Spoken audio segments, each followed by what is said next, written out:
Hey YouTube, we are back with the Short Walk Knife Talk.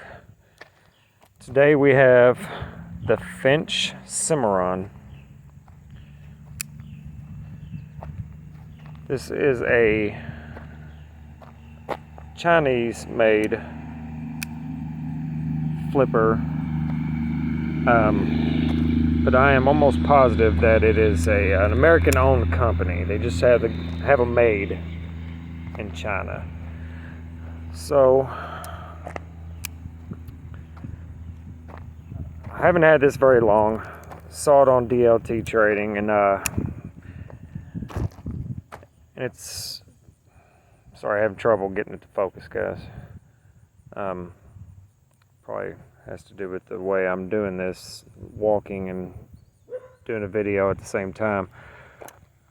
Anyway, it's the only Finch that I saw that was above 3.25 inches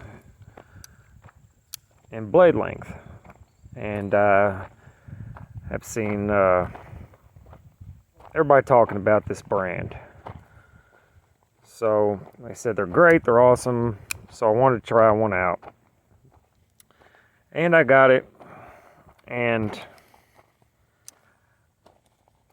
I opened it up, and I love the fact that it has the titanium clip. I do love 14C28N. I love the way it sharpens. I like the steel in general, how it acts, how it sharpens, how it keeps the edge. It's a good tough steel, and for a non-powder steel, it does fine for me. If you have watched my previous videos, you know I do not particularly care for single deployment knives that are not thumb stud or thumb hole. Typically a flipper only is not my jam. This one, the blade hides all the way in a closed position, so I have no shot of getting my skin meat on my finger to grab that blade. So it is 100% flipper only. It is on bearings, and it is G10, two different color G10s, smooth G10, with this cool little shield, and that shield is like inlaid into the G10, which I thought was pretty neat. Sorry about the dogs again, guys. I might start going up to the park or somewhere other than right in front of my house where you don't have to hear the dogs. G10 backspacer, pretty thin stock. Gonna guess and say that's 120 thousandths or so. Short blade though, so you're not going to get real thin behind the edge. I did sharpen this as soon as I got it because it had the most abysmal factory edge. It was butter knife dull. It was very uneven, but it was easy to sharpen, as this steel is. So I do hand sharpen most of the time. In this case, I did not. I used KME just because I was being lazy. And these shorter blades, shorter as in height, are a little harder for me. I don't know why, for me to run across the stones manually. So I went ahead and sharpened it up. It's got a great edge on it now, and I stuck it in my pocket. And after a couple days worth of carry, I realized it is just not for me. It's a number of things. The fact that it hides completely into the handle itself is not my thing. I know that's dumb, but I'm just not digging it. It is centered up though. can't get past the flipper only on this particular knife. The action's okay as far as shutting, but the deployment is not good. It is a light switch pretty much only. Can't preload it very well, even though I just did it there. But I can fail this thing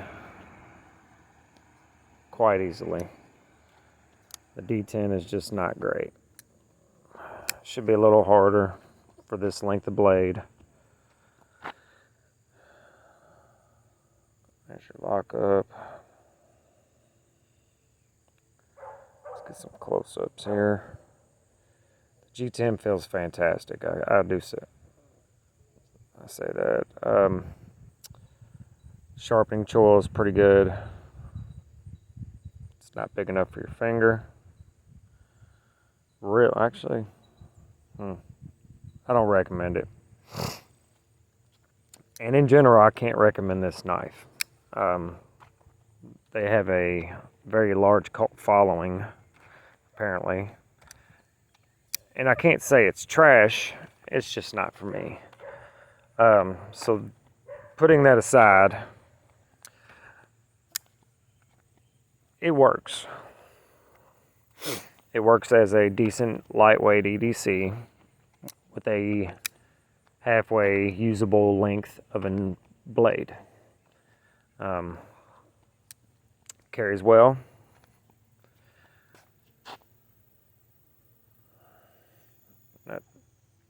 Not very deep, but not a lot's popping up out of the pocket either.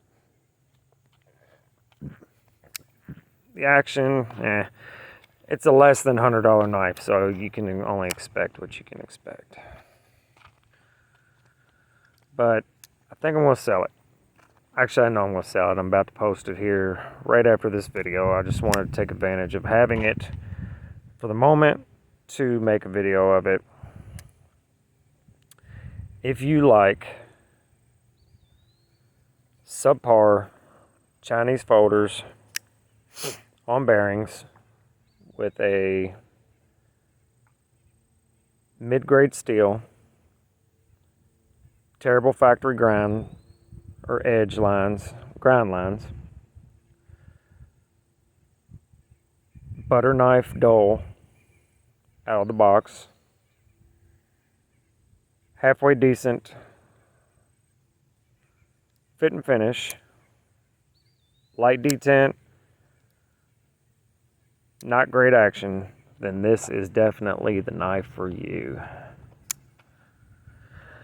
This is going to be a short video, guys, because I just cannot get on board with this knife. I might try another Finch down the line. They have one that's a frame lock or bolster lock. It looks okay. I might try it. I do like the blade a little better. This one's just not, I like a taller blade. This one's just not great. I did oil the pivot, and it's still, it's